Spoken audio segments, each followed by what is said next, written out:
आधा लड़का। मगध के बृहद्रथ नरेश हैं जो बड़े यशस्वी, बड़े ही धार्मिक प्रवृत्ति के हैं। 2 रानियां घर में हैं लेकिन कोई संतान नहीं है। तमाम लोग देखते हैं महाराज को, बस एक ही बात कहते हैं कि हमारे महाराज के कोई पुत्र नहीं है, कोई संतान नहीं है, ना ही लड़का ना ही लड़की। महाराज लोगों की, प्रजा की बात सुनते सुनते और चिंतित हो गए कि भगवान मैं क्या करूं। एक तर्ज कवि को देना पड़ा। तर्ज है कव्वाली में,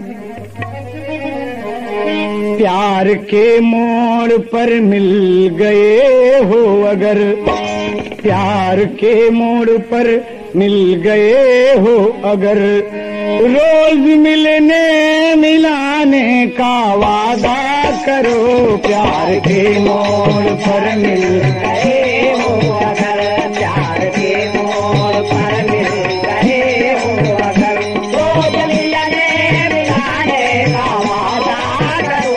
प्यार के मोड़ पर मिल गए हो अगर, प्यार के मोड़ पर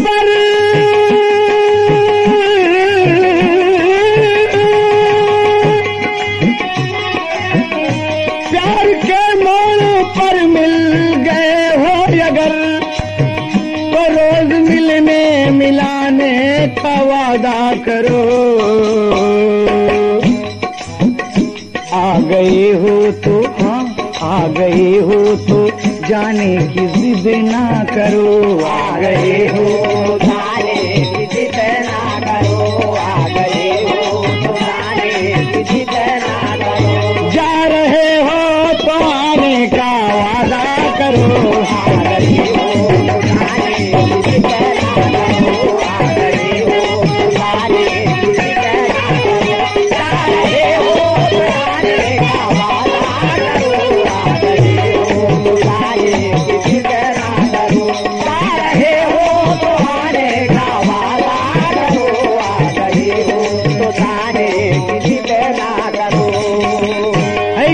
भाव है लेकिन सोनाटोन से आप देखें, कहना है महाराज क्या कहते हैं, जब सताती उन्हें पुत्र की वेदना, जब सताती उन्हें पुत्र की वेदना, जब सताती उन्हें पुत्र की वेदना, जब सताती उन्हें पुत्र की वेदना, भूप आंखों से आंसू बहाने लगे। जब सताती उन्हें पुत्र की वेदना, जब सताती उन्हें पुत्र की वेदना, भूप आंखों से आंसू बहाने लगे। जब सताती उन्हें पुत्र की वेदना, भूप आंखों से आंसू बहाने लगे।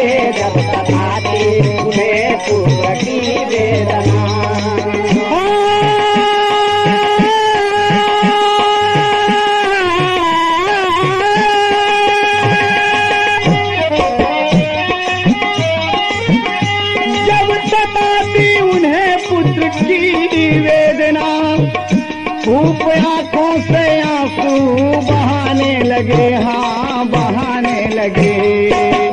पुत्र बिन रानियां भी उदासीन थी, पुत्र बिन रानियां भी उदासीन थी, पुत्र बिन रानियां भी उदासीन थी। राजा रानी को धीरज बनाने लगे, पुत्र बिन रानियां भी उदासीन थी, पुत्र बिन रानियां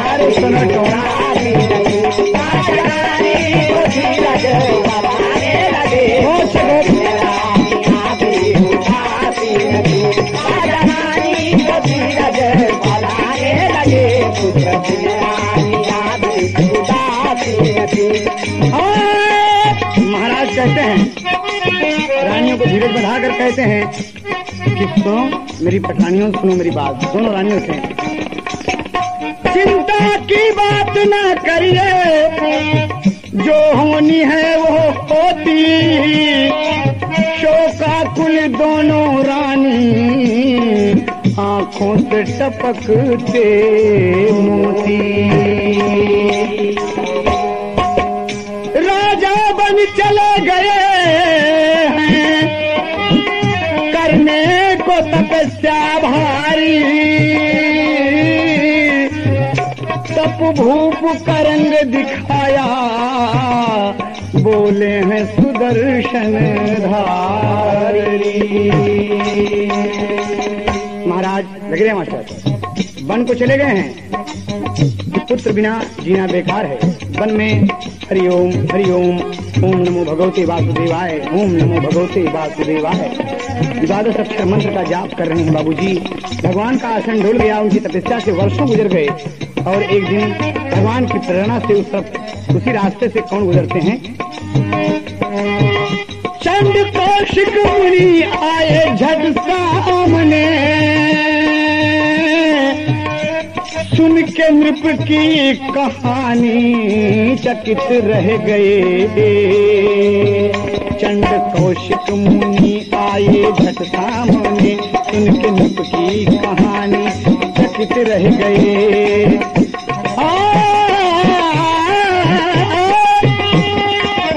सुन के नृप की कहानी चकित रह गए। आम का एक फल, आम का एक फल नृपति को दिया, आम का एक फल नृपति को दिया, आम का एक फल नृपति को दिया। सारी बातों को मुनिवर बताने लगे, आम का एक फल नृपति को दिया, आम का एक फल नृपति को दिया। सारी बातों को मुनिवर बताने लगे, आम का एक फल नृपति को दिया। सारी बातों को मुनिवर बताने लगे, आम का एक फल नृपति को दिया। बाबूजी गौर करने की बात है, उस तरफ से भगवान का आसन डोला उनकी तपस्या से, और चंड कौशिक मुनि उसी रास्ते से आए। उसी रास्ते से आए, नृपत जब देखे बृहदर्थ तो उन्हें प्रणाम किया, आशीर्वाद मिला, आसन पर आसीन हुए। तो कहा महाराज क्या कारण आप तपस्या कर रहे हैं? अपनी पूरी व्यथा बताए कि मुनि जी आप भगवान तुल्य हैं, मेरे सब कुछ ईश्वर ने मुझे सब कुछ दिया है, लेकिन एक संतान नहीं दिया है। कहा ओ, तो भगवान के भक्त हैं दोस्त, भगवान के इतने करीब हैं कि भगवान को इनकी पुकार सुनना ही सुनना है। बस मुनि जी एक आम का फल दे दिए, कहा आप ले जाओ और रानी को खिला दो, इस आम के फल को रानी को खिला दो, और रानी गर्भवती होगी और उनकी उदर से संतान उत्पत्ति होगी और बेटा होगा। बहुत खुश हुए महाराज, एकदम खुश हो गए कि अरे बाप रे, हमारे मन का मांगी मुराद मिल गई। और तार जो है खिलगा था एक पत्ती पहला मास्टर, हाँ हाँ और एक बढ़ा, अरे मोर बेल हमारी बसली, अरे मोर बेल हमारी बसली, सई के किनारा लेती लहारा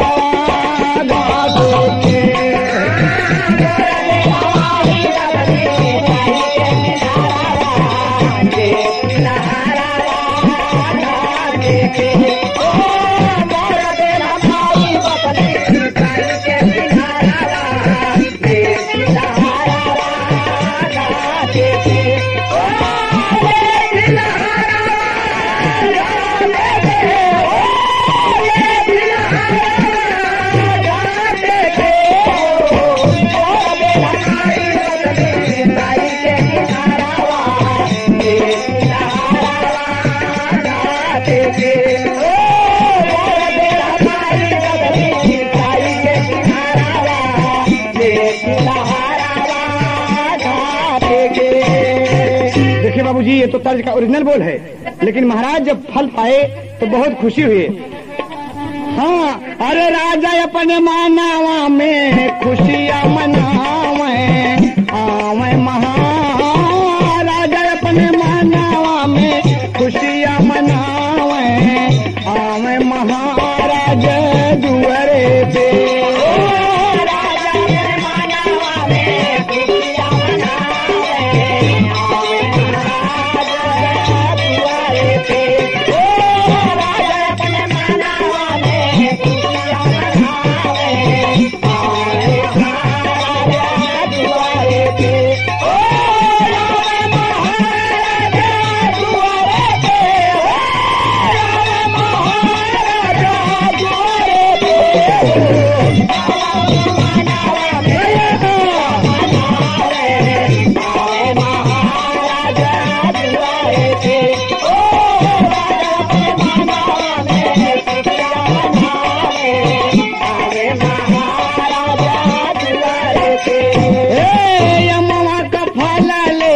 दिहल फारी लेके चाकुआ में आधा आधा दिहल फारी लेके चाकुआ में आधा दिहल फारी आधा आधा फाला दुई नौ रानी के खियावे आवे महाराज दुआरे पे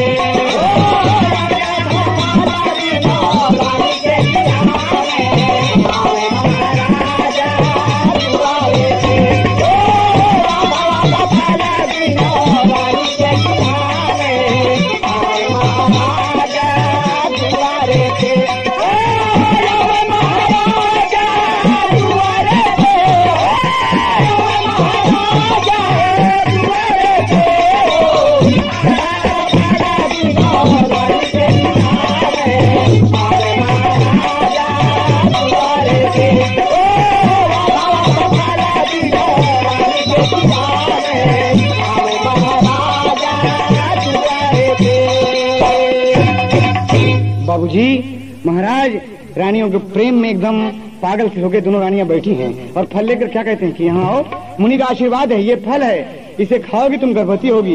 रानियां हंसने लगी कि आप भी महाराज क्या बात करते हैं, भगवान जो हमसे रूठ गए तो पुत्र नहीं होगा, कहा होगा, ये मुनिवर का आशीर्वाद है। जानती हो तुम कौन आए थे? अरे आज हमसे मिले चंड कौशिक ऋषि और उन्होंने एक फल दिया कि रानियों के बेटा होगा। कहा सही बात कहा, लेकिन महाराज ये बात ना बता रहे कि आम फाड़ के खिया दिया है और आम फाड़ के दोनों रानियों को दे दिया बाबूजी, आधा आम एक रानी को, आधा आम दूसरी रानी को। और जब दे दिया आम और रानियां खा गईं तो खा गईं बाबूजी, तो ईश्वर की माया डोली और दोनों गर्भवती होती हैं, दोनों गर्भवती होती हैं। अरे महल में खुशी वाला बजा था बजाना,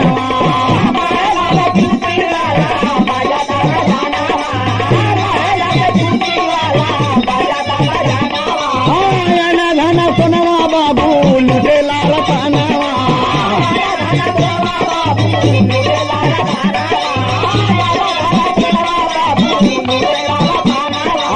बैठे रस, अरे बैठे नौकरानी तब डोला वही रस, बैठे नौकरानी रस बेनिया डोला आवे महाराज दुआरे पे।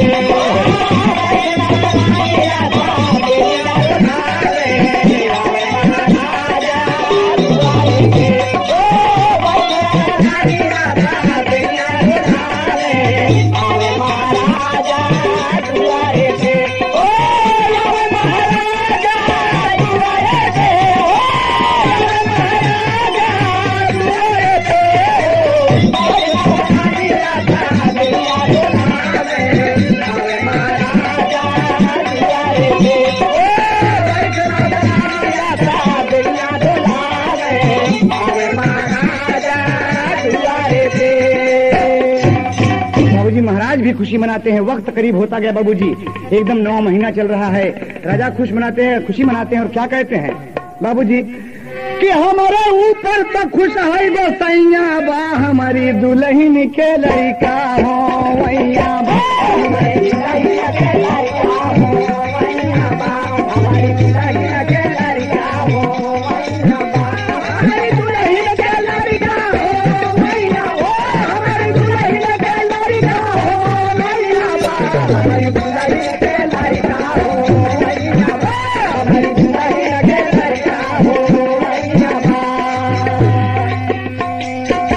बाबूजी वक्त करीब हुआ और दोनों रानियों के बेटा पैदा होता। कैसे पैदा होता बाबूजी देखें आप, कभी को तेरी का भाव देना पड़ा, कभी रामधार भी होते हैं।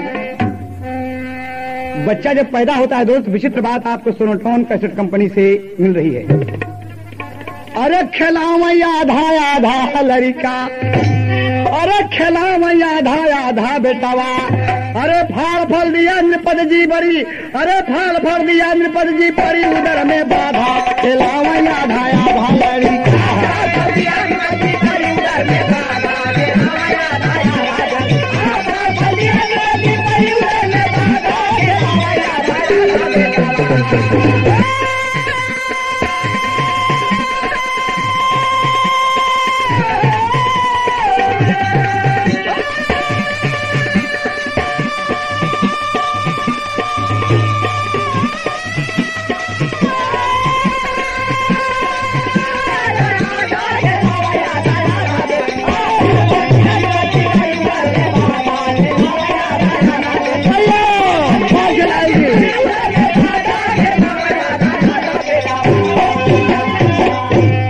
बाबूजी बेटा तो पैदा हुआ, लेकिन दोनों रानियों से वक्त पर आधा आधा लड़का पैदा हुआ।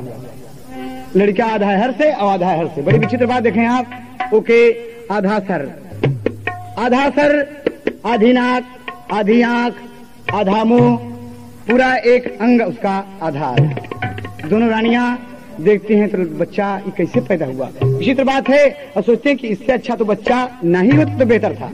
बाबूजी बहुत गुस्सा लगी, बहुत क्रोध में हो गई, और महाराज भी जब ये बात सुने तो खराब लगे और कहते हैं बाबूजी। उसी वक्त रानियां गुस्से में आकर बाहर निकलती हैं और महल के खिड़की से बच्चा उठाकर फेंक देती हैं। बाबूजी फेंक देती हैं। कैसे औलाद से बेऔलाद भल है, जो आधा आधा बेटा है दुनिया क्या कहेगी, ये तो मृत बालक है।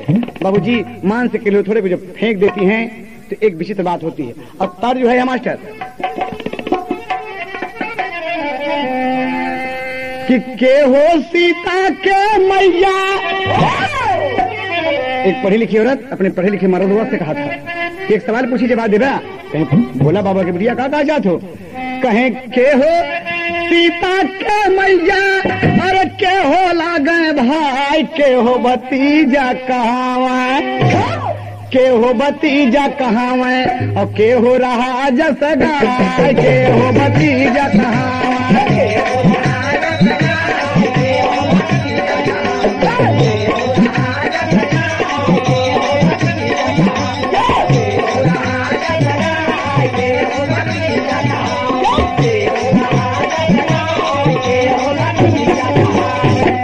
मर्दवा जवाब दे था कि धरती है सीता के मैया, और सागर लागे भाई, चंदा भतीजा कहावे, चंदा भतीजा कहावे, अद सवारा जसगा, चंदा भतीजा कहावे।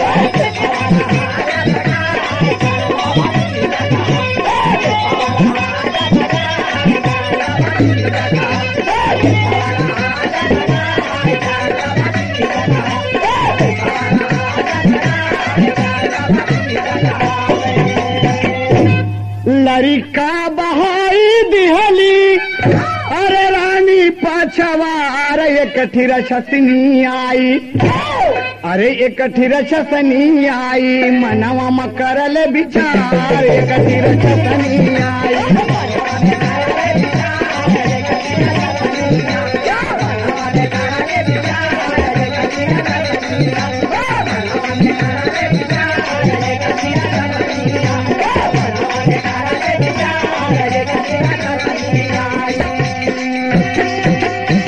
और जरा जे कर नाम रहला, अरे खुशी आया पार, हरि मोर भेजी दिहले। मांस को लोथड़े के देख के कहती है बाबूजी, मांस के लोथड़ों को देखकर वो जरा नाम की राक्षसी कह रही है कि हरि मोर भेजी दिहले, अरे हरि मोर भेजी दिहले, हमारा के सुंदर हार, हरि मोर भेजी दिहले।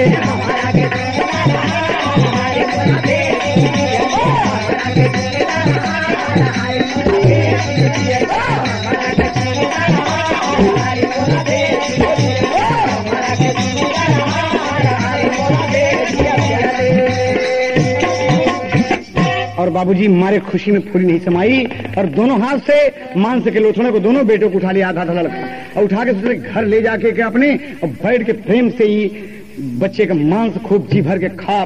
भगवान आहार भेजे हैं, और जैसे ही उठाकर बच्चा दोनों को साथ ले जाने के लिए अपनी सुविधा के लिए वो एक करना चाहती है, दोनों को मिला दिया बाबूजी, तो भगवान की माया डोल गई प्रभु जी। लेकिन का होता, अरे लड़का दुई नौ मिल के एक हो गए तैयार, तब तडैनिया सोचे, तब तडैनिया सोचे, बपैरे भैले कुमार, तब तडैनिया सोचे।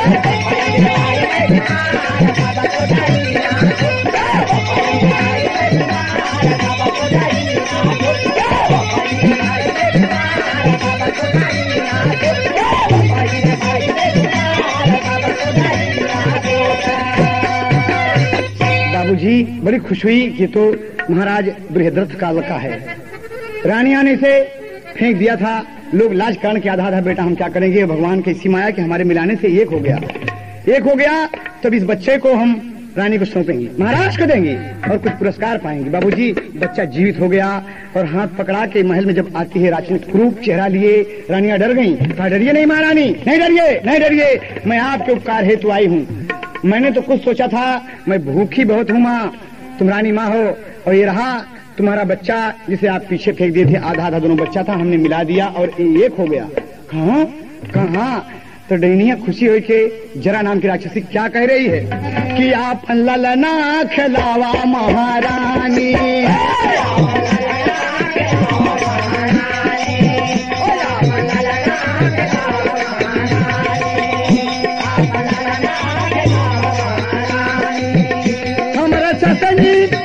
हमारा ससनी है बहुत बुखानी, आप ललना खिलावा महारानी।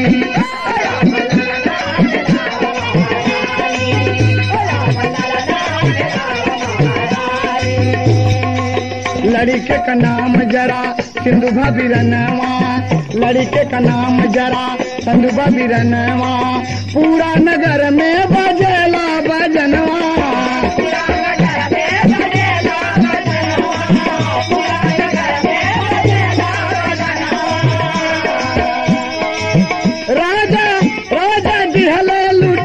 सोना चानी, राजा दिहले लुटाए सोना चानी, ललना खिलावा महारानी।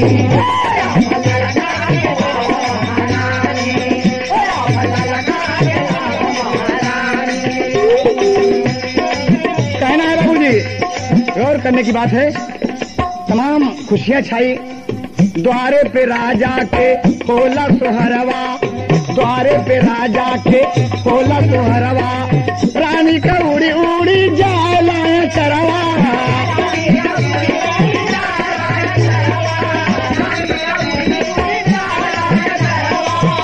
आज हुई गई सफल जिंदगानी, आज हुई गई सफल जिंदगानी।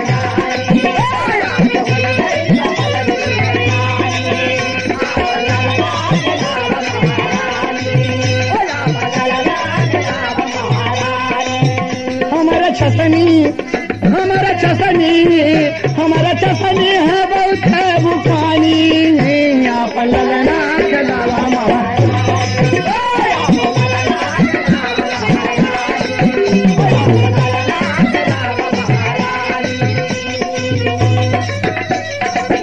बाबूजी महाराज खुशी हो गए। चारों तरफ महल के अंदर बजन लगा है बाजा, अरे प्रजा खुशी मनावई, अरे झूम के नाच रहे हैं राजा हो, खिलावई आधा आधा बेटवा, अरे खिलावई आधा आधा बेटवा। ऐसा भवन के अंदर प्रभु बाधे बाधा, खिलावई आधा आधा बेटवा।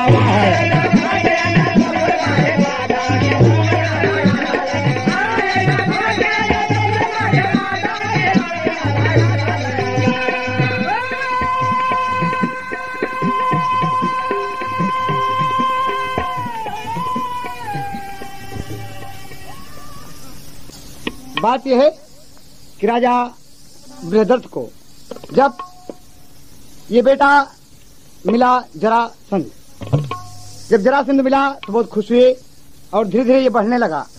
और जब बड़ा हुआ, महाराज की मृत्यु के बाद ये राजगद्दी का हकदार बना, तो भगवान शंकर जी की तपस्या करने लगा। बाबूजी तो कभी को एक तर्ज देना पड़ा। तर्ज जो है एक बिरहन गाँव था कि पपीहरा हरि के बोल जनी बोला,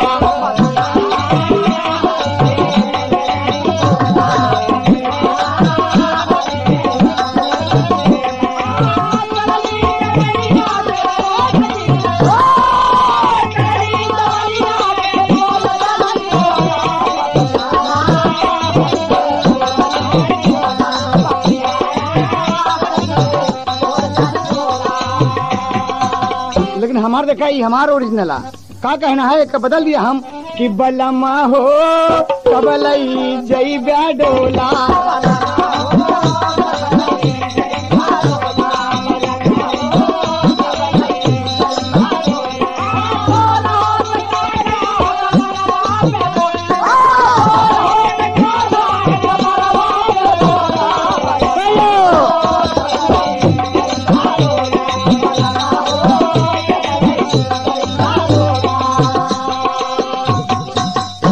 आई, लेकिन कवि का क्या कहना है बाबूजी कि तपन में बेटवा ध्यान लगावे, तपन में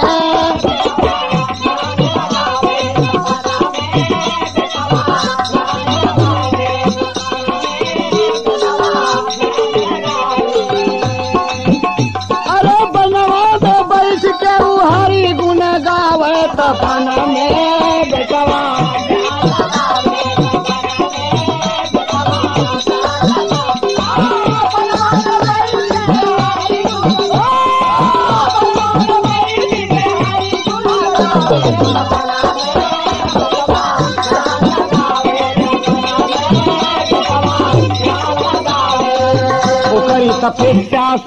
ओकरी तपस्या से खुश भगवान हो, ओकरी तपस्या से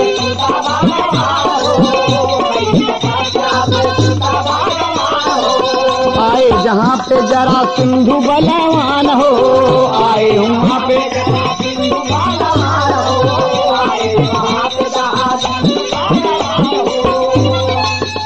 अरे शंकर जी आके आशीष सुनावे, तपन में बेटवा ध्यान लगावे।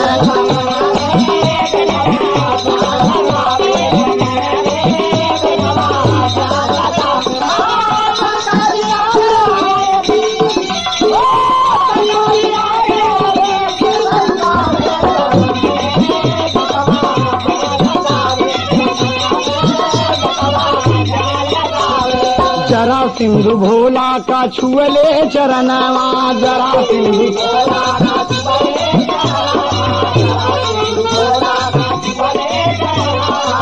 देखे अड़बंगी, हाँ देखे अड़बंगी अमित बरदनवा, देखे अड़बंगी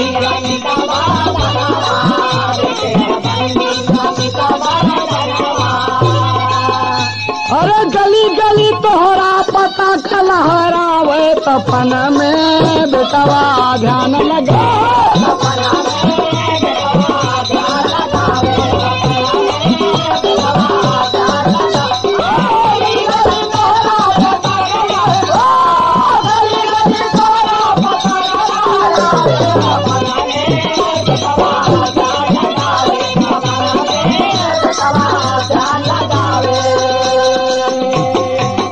बाबूजी भगवान आशीर्वाद दिए कि तुम अभय रहो, कोई अस्त्र से तुम्हारी मृत्यु नहीं होगी। मैं आशीर्वाद देता हूँ, तुम्हारी तपस्या से मैं प्रसन्न हूँ बेटा। जरासंध प्रणाम किया कि भगवान आपकी दया मया सदैव बनी रहे। और ये बात करके शंकर जी अंतर्ध्यान हो गए बाबा जी। और क्या करके गए, अंतिम बात कि जरासंध याद रहे कि तुम्हें वैसे कोई नहीं मार पाएगा, कोई अस्त्र शस्त्र में चोट नहीं पहुंचा पाएंगे, लेकिन एक बात विशेष ध्यान रहे कि तुम जैसे ही पैदा हुए हो, जैसे पैदा हुए हो उसी तरीके से तुम्हारी मृत्यु भी होगी। कहा कि भोलेनाथ इसका क्या मतलब, हम कैसे पैदा हुए हैं?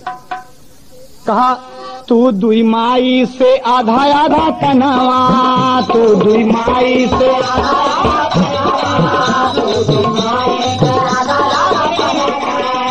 अरे जरा जब मिलाई दिहे तो होई गया बलवनवा, जरा जब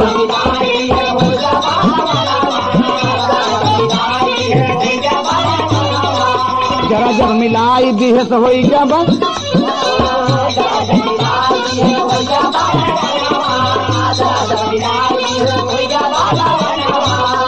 अरे आज जरा सिंधु बेटवा बिरवा कहावे, तपन में बेटवा ध्यान लगावे।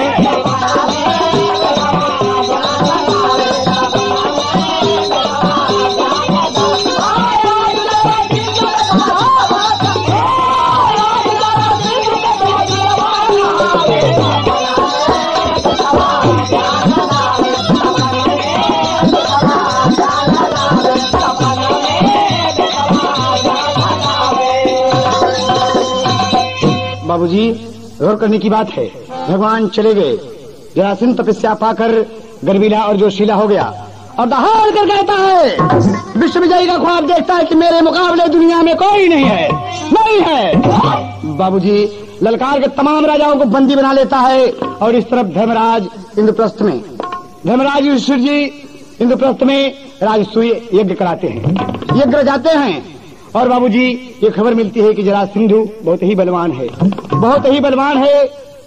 बस धर्मराज को चिंता हो गई। मुरली मनोहर उसके आतंक से कहना है दोस्त, प्राण साक्षी है कि जरासंधु ने इस तरीके से आतंक फैलाया कि भगवान को मथुरा छोड़कर आकर द्वारिका में निवास करना पड़ा। और एक दिन मदन मुरारी आते हैं और जब धर्मराज को देखते हैं तो चेहरा लटका हुआ है, तो कारण पूछते हैं कि महाराज हम राजसूय यज्ञ करा रहे हैं और जरासंधु बहुत ही बलवान है मगध देश का। कहा ये चिंता मेरी कैसे मिटे, जब तक वो हमारा नहीं जाएगा, जब तक वो हमारा नहीं जाएगा मेरा राजसूय यज्ञ पूरा नहीं होगा। और तमाम राजाओं को बंदी बना लिया है, एकदम बहुत ही अपराधी हो गया है। तो भगवान कहते हैं कि सुनिए मेरी बात। मदन मुरारी बोल पड़े और कई दिहले प्रस्थान, मदन मुरारी बोल पड़े और कई दिहले प्रस्थान। अरे उठे बहादुर चले वहां के लिए, धनुष या बाण हो खेला वहीं आधा आधा पेटवा। अरे अर्जुन भीम के संग में रहले, हाँ अर्जुन भीम के संग में रहे, मुरारी का आधा खेला वहीं आधा आधा पेटवा।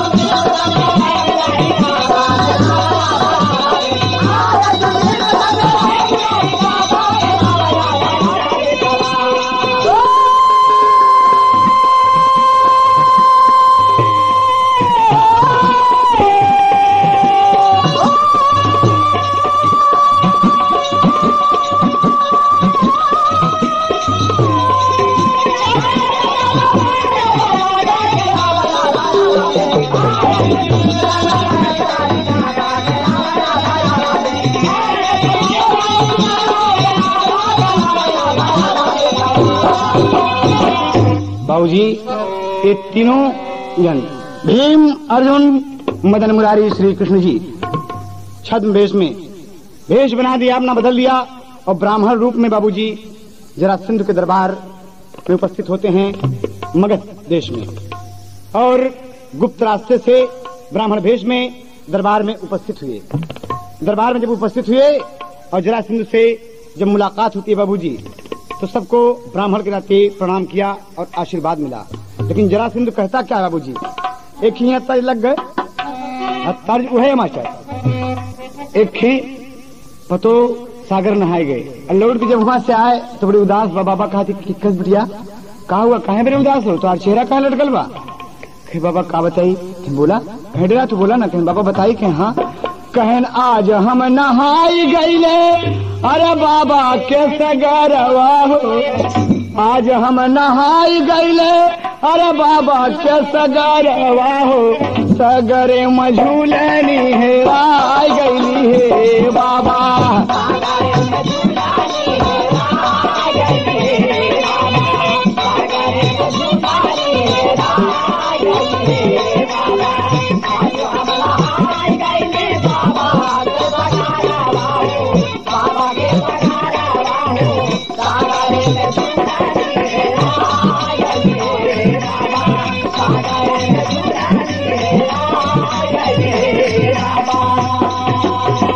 बाबा कहते कि पागल नहीं तो, अरे दूसरा जुड़े नहीं आ जाइए, कहीं चिंता करते बिटिया हमार, बैठो तुम। बाबूजी तो ओरिजिनल रहा, लेकिन जरासंधु तीनों जन को देखकर, भगवान कृष्ण को, धनुधारी अर्जुन को, महाबली भीम को देखकर क्या कहता है कि तीनों जन्म आया काहे भैंसिया बनाई लिहला, तीनों जन्म आया कैसे भैंसिया बनाई लिहला, बतिया बतावा हमसे साफ साफ लाल मोरे, बतिया बतावा हमसे साफ लाल मोरे, बतिया बतावा हमसे साफ लाल मोरे, तीनों जन्म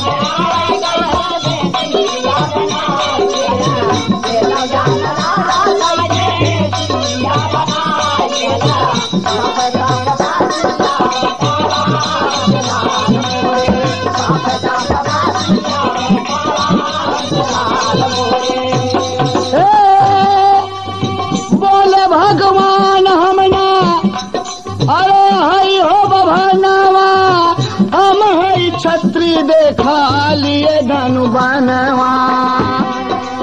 अर्जुन धनुष बाण, भीम जी गदा लेकर और बाबूजी तैयार हो गए। कहा ये सब कहे बरे, क्या बात है? कहा तुम अत्याचारी हो, तुम पापी हो। कहा बार बार आप मुझे शत्रु कह रहे हैं, पापी कह रहे हैं, अत्याचारी कह रहे हैं, क्या दोष है मेरा? आप कहा ये भीम है, ये अर्जुन है, हम श्री कृष्ण जी हैं, आप जान ही रहे हैं। कहा तो आप क्या चाहते हैं? कहा तमाम राजाओं को मुक्त कर दो, जितने भी राजा कैद किए हो तुम छोड़ दो इनको, और नहीं तो हमारा से कराया के सुना माए दाना आहो, सुना माए दाना आहो, कैला लड़नवा बिरवा दंगल में आई आई।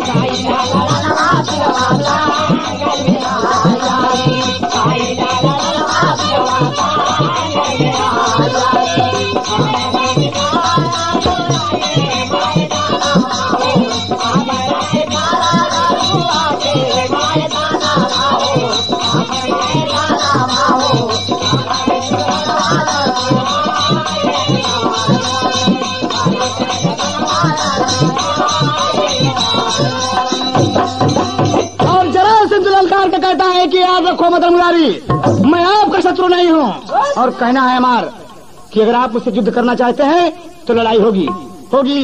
तमाम सेनाओं को आदेश दे दिया, सेनापति को आदेश दे दिया कि धनधारी अर्जुन, भीम, द्वारिका नरेश, मुरली मनोहर युद्ध करने के लिए आए हैं और तैयार हो जाओ। बाबूजी उसी वक्त जरासंध आया और उसके मन में ये भाव आई कि जंग जंग होती है, लड़ाई लड़ाई है, जाने क्या बात हो। बस पहुंच गया, अपने बेटे को बुलाया, राजउपरहित को बुलाया, कहा मुरली मनोहर हमें थोड़ा मौका दें आप, और अपने बेटे को राज तिलक दे दिया। बाबूजी राज्याभिषेक कर दिया कि शायद जंग में मेरी मृत्यु हो जाए, शायद जंग में मेरी मृत्यु हो जाए तो मेरे बाद मेरा बेटा सहदेव राजगद्दी का मालिक होगा। और अपने बेटे सहदेव को तिलक दे दिया बाबूजी। सहदेव को तिलक देकर जंग के मैदान में कूद पड़ता है बाबूजी। आता है जब तो मुरली मनोहर पूछे, मुरली मनोहर कहते हैं कि हम तीनों में से तुम किसके साथ लड़ना पसंद करोगे? कहा आप बोले, आप बोलो। सबकी माँ ने दूध पिलाया है, मेरी माँ ने भी मुझे दूध पिलाया है, लड़ो मुझसे। कहा किससे लड़ोगे? कहा भीम का मुंह डांट देख ले जब, कहा मैं नहीं से लड़ा, है लड़ा भीम से। अब भीम से बाबूजी मल्ल युद्ध करने को तैयार हो गया तो कभी को तर्ज देना पड़ा बाबूजी, कभी को तर्ज है हमारे लग रहा है हमारे सर। हाँ तेरी के भाव है उड़ान मास्टर। महल के द्वारे सुनो सज्जनों और घोड़ा गया अखाड़ा, और दोनों वीर वहां पर पहुंचे अपन झंडा गाड़ा हो, खिलावई आधा आधा बेटवा, अरे अखाड़े में अब कूदे जैसे दंवरी नाधा, खिलावई आधा आधा बेटवा।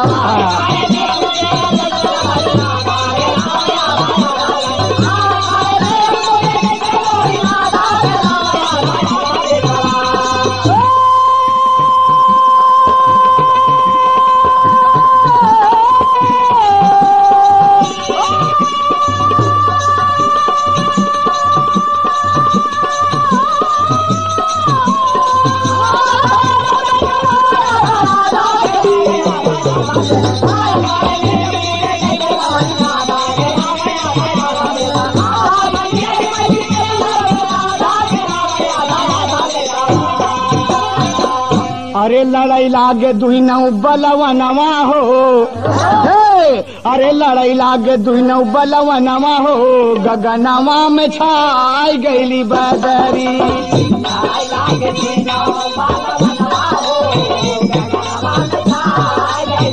अरे मजा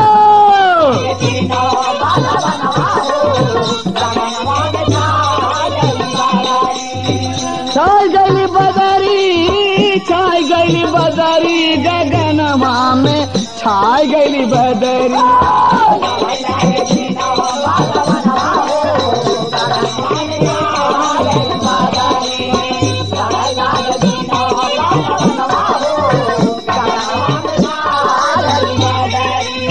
ताल ठोक भीम जुट गए, ताल ठोक भीम जुट गए, बोले बोला नावा।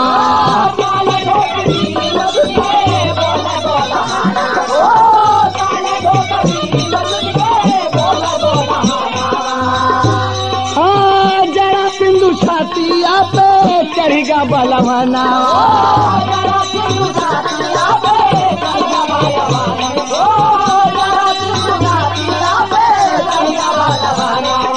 पटकी पटका कैले दुई नौ जनवा हो। दोनों बहादुर हैं, दोनों ही वीर हैं। बाबूजी कहना है पटकी पटका कैले दुई नौ जनवा हो, गगनवा मछाई गईली बदरी।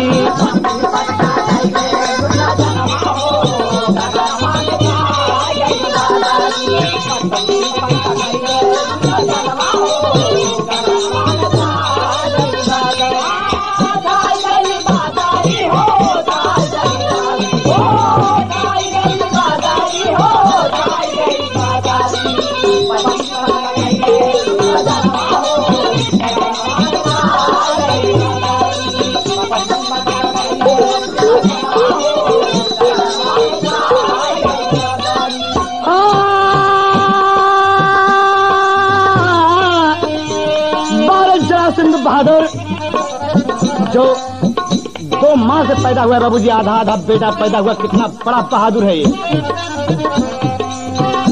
अरे भीमसेन का ये बबुआ छूटेगा पसीना,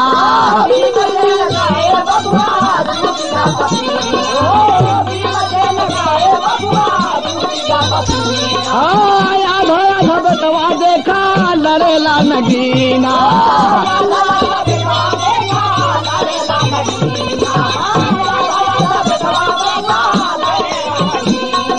देवता देखें खोली के नयनवा हो, देवता देखे खोली के नयनवा हो, गगनवा मछाई गईली बदरी।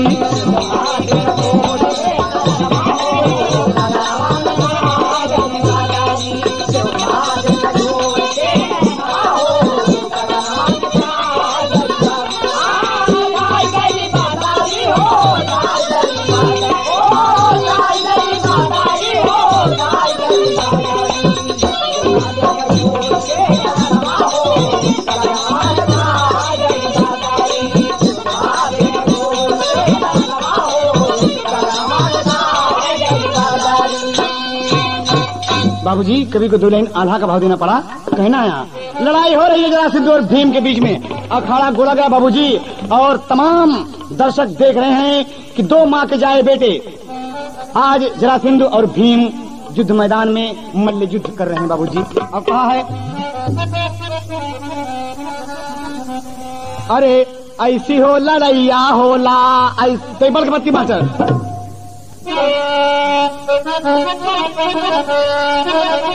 हाँ अरे ऐसी हो लड़ैया होला, कहाँ पे गगनवा भैया।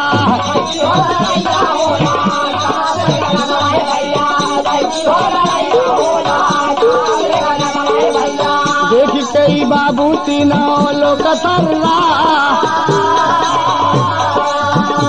हाँ भीम का नचाई फेंक गिरी गए अखड़वा भैया।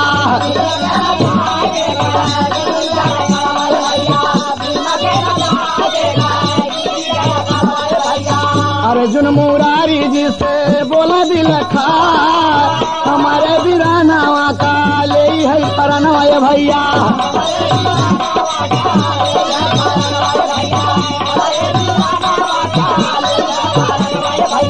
मदन मुरारी तबले बोला दिल खा, हाँ तेरा दिन दूना में होती बा लड़ाई अरे भैया, तेरा दिन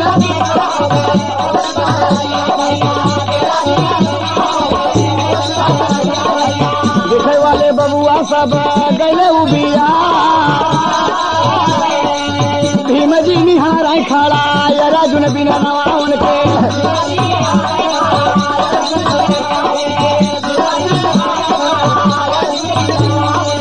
देख के तब अर्जुन का माना मुरझा, कहे भगवान भीम जोरवा लगावा जल्दी।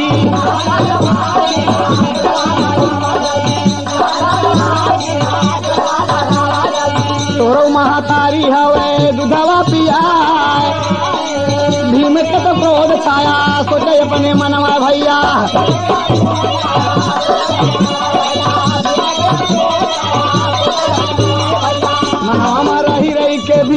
सोचता,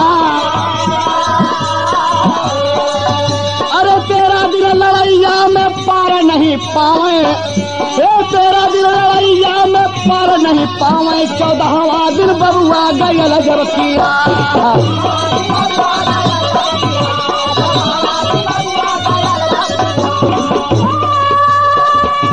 बहुत अच्छे। अरे जिया प्रयागराज इलाहाबाद, अरे सोना चांद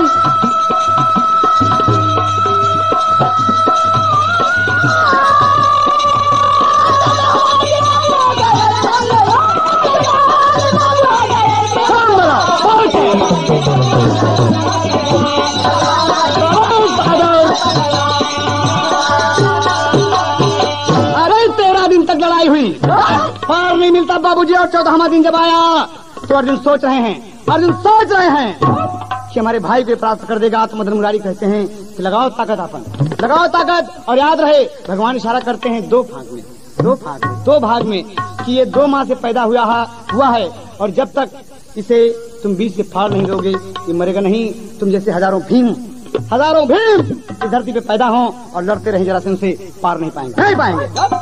बाबूजी भीम सोच रहे मन में, और क्या कहते हैं बाबूजी, सभी को अंतिम पर देना पड़ा। भीम जी उठाकर 14वें दिन पटक दिए अखाड़े में पटक दिए और एक पांव हाथ से पकड़ते हैं और एक पांव से दबाते हैं बाबूजी। तो कहना हुआ बाबूजी यहाँ पर एक तर्ज है, एक प्रतिबल मास्टर, हाँ अरे आपन छत्री वाला पनिया दिखाई दिहले, अपन छत्री वाला पनिया दिखाई दिहले, अभी मफारी के टंगरिया बहाई दिहले।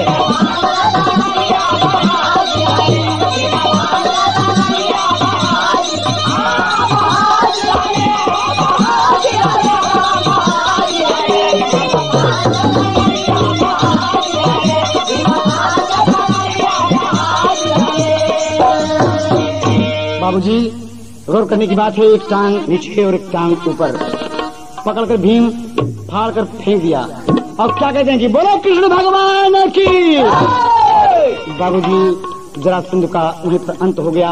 जैसे भगवान शंकर कहे कि जैसे तुम पैदा हुए थे वैसे ही मरोगे बाबूजी। और जरासंध 2 भागों में बढ़ गया, आधा फट गया बाबूजी और उसका अंत हो गया। जब देहांत हो गया तो उसके बेटे को बुलाए, सहदेव को बुलाए, जरासंध के बेटे सहदेव को बुलाकर राज्याभिषेक कर दिए, तिलक दे दिए। वो भी भगवान अर्जुन कृष्ण के साथ में लग गया बाबूजी और उन्हें बहुत सा धन रत्न सोना भेंट किया। और ये सब खबर लेकर जब इंद्रप्रस्थ आते हैं बाबूजी तो कहना हुआ है, अरे कृष्ण अर्जुन भीम इंद्रप्रस्थ गईले आई और आके धर्मराज जी से बतिया बाबूजी। अरे विजय घोष कुल नगर में बजवाई दिहले, भीम फारी के टंगरिया बहाई दिहले।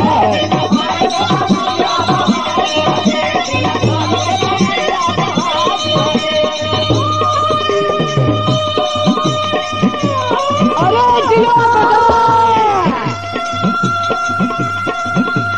अरे सोनो टन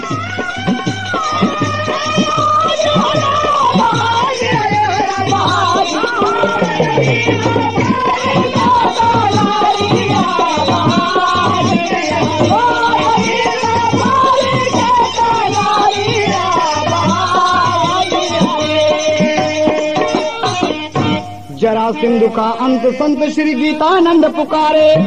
अरे कविवर राम आधार जी बतले झूसी गंगा किनारे, खिलावा आधा बेटवा। अरे जुगनू हैदर अली ने सही निशाना साधा, खिलावा आधा बेटवा।